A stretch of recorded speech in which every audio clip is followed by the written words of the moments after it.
크리에이티브 디렉터 맡고 있는 이재기라고 하고 광고 파트 오늘 얘기 드리려고 왔어요. 사실 뭐 앞쪽에서 이상훈 대표님이 얘기했지만 뭐 저도 광고라는 영역이 어찌 보면 건축과 비슷한 사고의 과정을 가지고 있다라고 생각하는 사람인데요. 사실 아직 제가 얘기 드릴게요. 시작하기 전에 사실 제가 몇 년 전부터 계속 대한 광고라는 영역을 계속 도전하고 있는데 저도 일반적으로 광고 업무를 하는 사람이고요. TVC도 찍고 광고 모델 뭐 전지현을 드리고 찍는다든지 인쇄 광고 찍는다든지 일반적으로 하는 사람인데 사실 대한 광고 영역을 서버타이징이라고 요즘 글로벌에서 굉장히 핫 이슈가 되고 있어요. 커뮤니케이션 영역의 확장을 어떻게 할 것인지 그 확장의 영역에서 어떤 솔루션이 나와서 또 우리 도시 사람들이나 혹은 도시 사람들이 도시를 살아갈 때 커뮤니케이션을 어떻게 확장을 할 수 있는지에 대한 관심이 많습니다. 그래서 그런 영역에서 건축가 저는 사실 오늘 건축이라기보다는 건축가와의 콜라보레이션 영역에 대해서 설명드릴 거고요. 사실 넘겨주시겠어요? 저와 같이 건축 협업하신 분 건축가 삼것이라고 그 건축 사무소 운영하시는 양수인 소장님입니다. 양수인 소장님과 사실 한 3년 전부터 그냥 건축적인 사고와 그냥 커뮤니케이션적인 광고적인 사고를 가진 자가 만나면 어떤 재미있는 발상을 할 수 있을까 그런 이제 실험에서 시작했는데 사실 그렇게 하다 보니까 가장 맞고 서로 둘 다 관심 있는 영역이 도시 공공 캠페인이라는 영역이었어요. 네, 그래서 공공 캠페인이라는 걸 가지고 저희가 어떤 이성과 감성의 합쳐짐일 수도 있고 융합일 수도 있는데 거기서 시너지가 기존의 어떤 공공 캠페인과 어떤 다른 방식의 어떤 아웃풋을 낼 수 있을지 거기에 대한 도전 과제입니다. 그래서 사실 저희는 롤을 나눴거든요. 협업하면서 중요한 게 이게 네 아이디어는 내 아이디어다 이런 개념이 아니라 좀 재밌는 롤을 정해봤어요. 저 같은 경우는 이제 캠페인 컨셉 도출 및 스토리텔링을 맡았고 감성적인 영역. 저 양순 소장님은 캠페인 프로세스 설계 및 실행을 맡습니다. 아키텍트 원래 이제 하던 영역이시죠.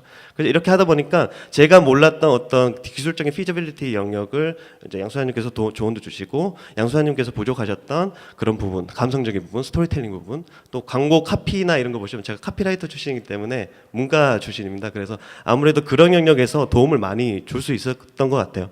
그리고 심지어 이제 콜라보레이션의 장점은 결국에 양쪽의 장점과 장점이 만난 것뿐만 아니라 단점과 단점도 재밌는 시너지를 낼 수 있다는 어떤 그런 보이지 않는 부분이 있었던 것 같습니다. 그래서 오늘 두 가지 프로젝트 얘기 드릴 건데요. 2014년도에 진행했던 가로수길에서 진행했었고요. 스트리트 캠페인 얘기를 먼저 드릴 거예요. 사실 이 스트리트 캠페인은 사실 가로수길을 걷다가 그냥 양수인 소장님과 얘기를 나누다가 그냥 떠올렸던 건데 사실 가로수길인데 다들 가로수길 다 가시잖아요. 근데 가로수길에서 가로수라는 존재는 되게 이게 안 보이는 것 같아요. 그래서 그게 먼저 떠올랐습니다. 과연 가로수길인데 왜 이 명칭에 대한 부분은 사라졌을까? 이거에 대한 좀 프로블럼이 떠올랐고요. 그리고 또 하나는 그냥 이건 실질적인 이제 부분인데 주차장이 많아졌다는 걸 이제 알게 됐고 이제 구청에 가보니까 실제적으로 주차장을 만들기 위해서 소유수를 만들어 버리게 된 거예요. 그러니까 그 가로수를 잘라버린 겁니다. 저희도 모르는 사이에 가로수는 없어지고 있었죠. 그래서 저희가 미션은 딴 건 아니고 가로수길에서 이제 가로수에 대한 관심을 재환기시키자라는 부분. 또 하나는 실제적으로 이 프로젝트가 솔루션이 돼서 실제적으로 가로수를 식수하자라는 어떤 탱저블한 목표까지 좀 잡아봤습니다. 그래서 이 미션을 가지고 저희가 컨셉을 만들었는데요. 뒤쪽에 열어주시겠어요? 네.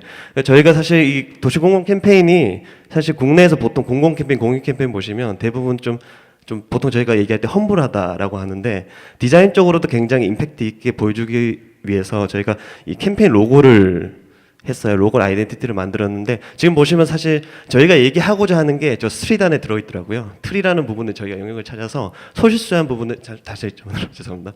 네, 그 스트릿이라는 로고 자체를 가로수길의 어떤 대표 어떤 공공 캠페인으로서 가져가고자 좀 표현을 했고요. 그리고 이 자체는 사실 가상의 소실수 보건 퍼포먼스를 진행했습니다. 뒤에서 설명드릴 텐데 그런 부분이 있었고 그리고 소셜 펀딩을 통해서 실제 가로수를 어떤 복원하는 것까지 프로세스가 가지고 있어요. 네, 그래서 첫 번째 저희가 가로수길 입구부터 길거리 전시회를 전시했습니다. 여기 보시면 지금 실제적으로 소실수에 대한 이야기를 담은 히스토리 전시를 시작했고요.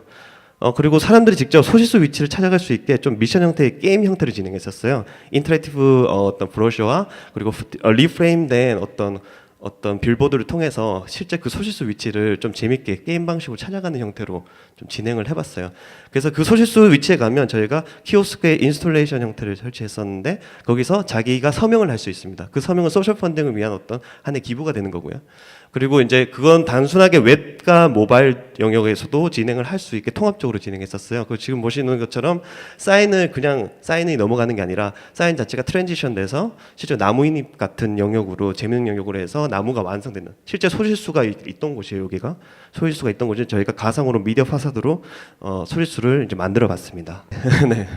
아무튼 리절트로 온다면 결과적으로 저희가 총 이제 일주일간 진행했었는데 한 10,000개 정도의 서명을 받고 이 서명을 통해서 소셜 펀딩을 위한 어떤 기부금 마련을 했습니다. 그래서 이 기부금을 가지고 실제로 가로수에 저희가 소실수를 가지고 캠페인을 했기 때문에 소실수 그 자리에 심어야 되는데 상권 협의회에서 반대가 심하더라고요. 주차장을 없앨 수는 없는 거죠. 그래서 어쩔 수 없이 저희가 도곡동에 있는 가로수가 좀 필요한 곳에 식수를 실제로 했습니다. 지금 보시는 그림이고요. 그래서 두 번째 캠페인 바로 얘기 드릴게요. 두 번째 캠페인은 그 하나이글스 대전 한반야구장에서 진행했던 캠페인인데 사실 그 한반야구장 되게 노후화됐어요. 노후화돼서 실질적으로 이제 그 팬들이 많은데도 불구하고 관중들이 많이 안 오고 있었습니다. 그런 문제를 좀 이 커뮤니케이션 캠페인을 통해서 좀 재밌게 좀 바꿔보면 어떨까 하는 부분이 있었고, 그래서 미션은 사실 그런 관중들을 다시 야구장으로 그 초대하는 것으로 저희가 미션을 잡았고, 근데 인사이트를 하나 발견했는데 실질적으로는 야구장에는 안 오지만 저희가 디지털 시대다 보니까 웹과 모바일로는 상당히 많은 사람들이 여전히 야구를 시청하고 있다는 거고, 과연 그런 디지털 영역에서 이런 실제 영역으로 연결을 하자, 인터랙션이라는 개념을 좀 넣어보자라는 좀 재밌는 프로젝트를 좀 생각해봤어요. 그래서 역시 아까 스트릭과 맞춰가지고 저희가 좀 대표적인 좀 재밌는 그 로고화를 위해서 팬봇이라는 팬과 로봇의 합성어입니다. 그래서 팬봇이라는 좀 재밌는 워딩을 좀 개발했고요. 그걸 가지고 어찌 보면 저희가 뭐 세계 최초의 야구 응원 로봇이라고 했는데, 그러면 저 팬봇이라는 어떤 가상의 야구 응원 로봇을 만들었고, 웹 또는 모바일로 응원 메시지를 보내면 이 팬봇이 빌보드 형태로 들어주는 거예요. 간단한 영역으로 좀 사람들이 재밌게 자기가 이 야구장에 와서 응원 메시지 보내는 것처럼 하는 그런 퍼포먼스를 진행했었고요. 지금 아이디어 프로세스인데 지금 되게 빨리 넘어가서 그냥 쭉쭉 보시면 될 것 같습니다. 한번 보셨던 분들도 있을 거예요. 스포츠 중계에서 상당히 좀 나왔기 때문에. 그래서 이게 사실 작년부터 올해까지 2년 동안 진행됐는데 다른 그 BBC나 뉴욕타임즈나 NHK에서 세계 한 18개국에서 노출이 됐던 것 같아요. 재밌는 게 컬처 쇼크로 보도를 하더라고요. 무슨 얘기냐면 이게 사실 실질적으로 국내에서만 있는 문화입니다. 야구 문화가 야구장에서 이렇게 열정적으로 응원하는 문화가. 근데 그걸 가지고 아시아 쇼크로 BBC 뉴욕타임즈에서 다룬 적도 있고요. 네, 그래서 뭐 지금 뒤쪽에 좀 영상이나 이런 부분 안 나온 부분 때문에 제가 제대로 설명을 못 드렸는데, 어쨌든 어떤 제가 앞서 얘기드린 대안적인 어떤 광고 영역에서 커뮤니케이션의 확장의 부분을 저는 콜라보레이션의 영역을 통해서 솔루션이나 아웃풋으로 나올 수 있을 때 그게 되게 재미있는 그 효과 결과를 낳게 된다는 말씀을 좀 드리고 싶었습니다. 네, 제 얘기는 여기까지입니다. 네, 감사합니다.